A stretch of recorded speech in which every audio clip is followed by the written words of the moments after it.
In a charged address that echoed across Lebanon, Hezbollah's deputy leader Naim Qassem delivered a defiant speech on September 27, 2025, vowing that the group would never surrender its arms.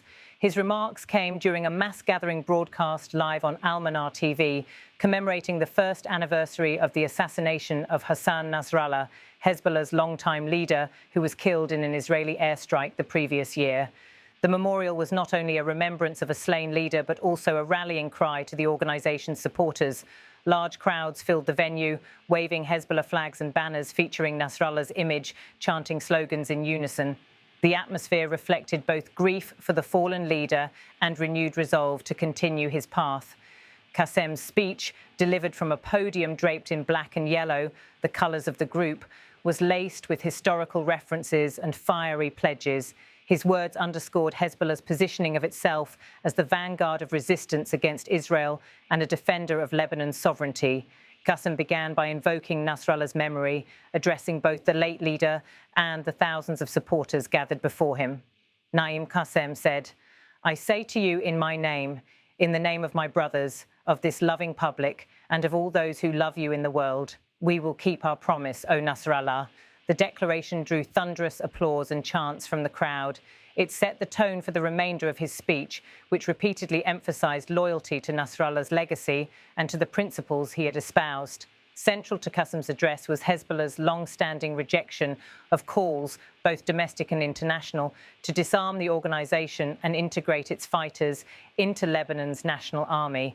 The issue has long been a source of political tension within Lebanon, with rival factions and foreign governments pressing for Hezbollah's military wing to be dissolved.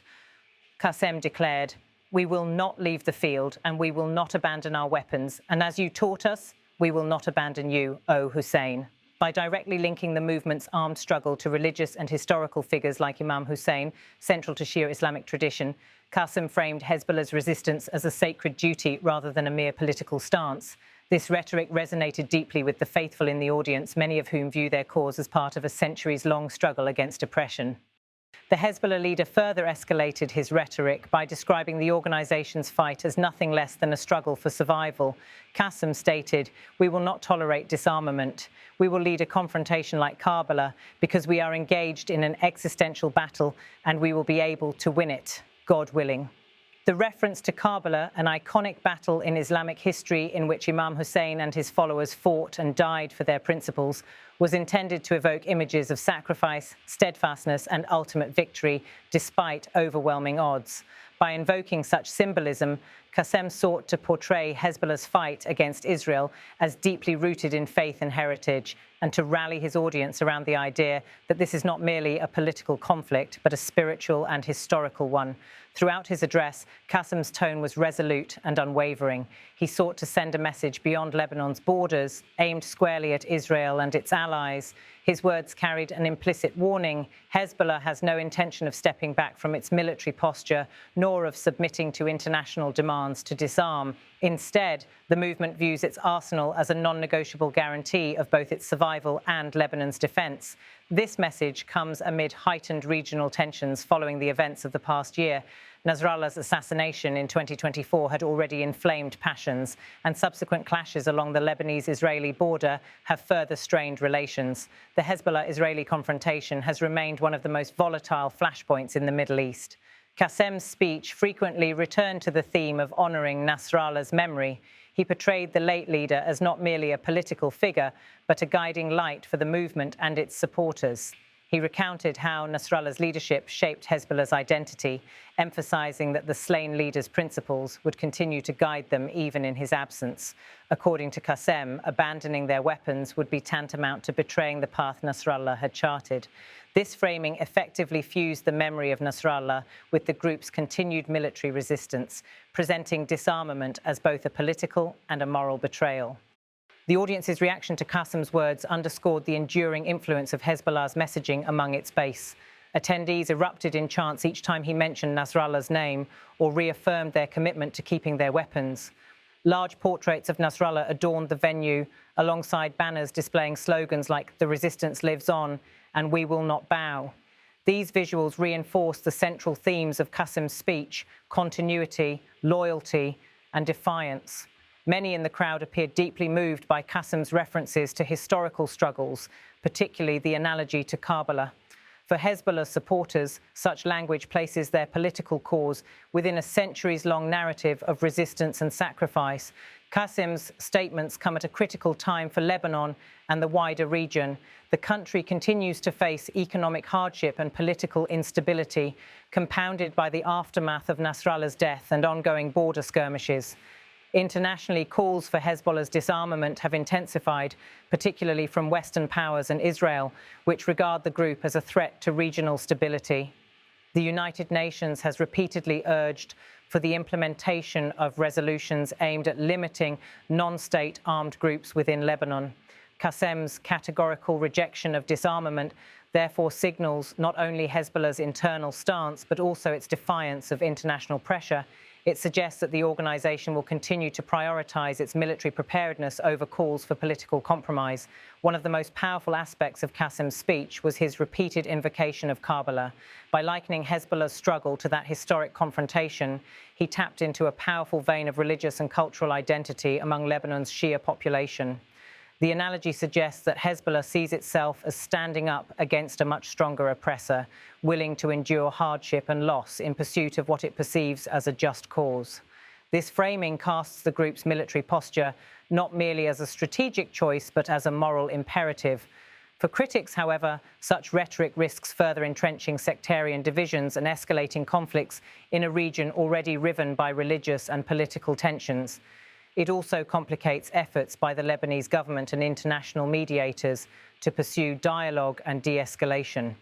Qassem's defiant speech underscores the challenges facing Lebanon's fragile political system. The presence of an armed non-state actor like Hezbollah has long been a source of friction within the country's multi-confessional political framework.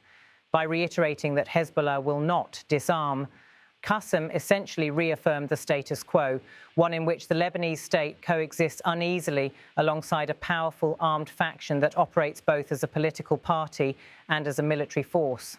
This dynamic continues to hinder efforts at national reconciliation and the strengthening of state institutions, while also complicating Lebanon's relations with international donors and allies.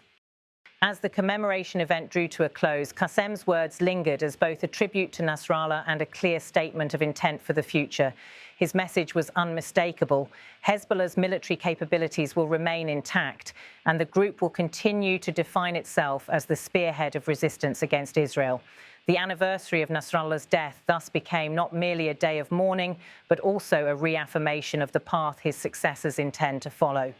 For Hezbollah's supporters, it was a moment of renewed solidarity. For its adversaries, it served as a reminder that the group remains steadfast in its refusal to lay down arms. Naim Qassem's speech on September 27, 2025, captured both the enduring grief over Nasrallah's assassination and the persistent militancy of the movement he once led. In an address punctuated by historical references and vows of loyalty, Qassem positioned Hezbollah as unyielding in its resistance. The most striking elements of his remarks were the direct pledges to Nasrallah and the invocation of sacred history to justify ongoing armed struggle. I say to you in my name, in the name of my brothers, of this loving public, and of all those who love you in the world, we will keep our promise, O Nasrallah. We will not leave the field, and we will not abandon our weapons, and as you taught us, we will not abandon you, O Hussein. We will not tolerate disarmament. We will lead a confrontation like Karbala because we are engaged in an existential battle and we will be able to win it, God willing. These statements, delivered in front of a fervent crowd, underline Hezbollah's enduring rejection of disarmament and its resolve to continue the path of armed resistance, an approach that remains at the heart of Lebanon's political dilemma and the region's ongoing volatility. I say to you in my name, in the name of my brothers, of this loving public, and of all those who love you in the world, we will keep our promise, O Nasrallah.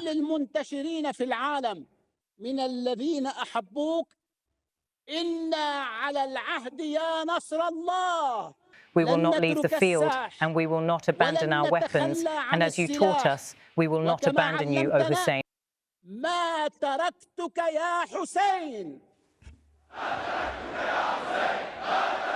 We will not tolerate disarmament. We will lead a confrontation like Karbala because we are engaged in an existential battle and we will be able to win it, God willing.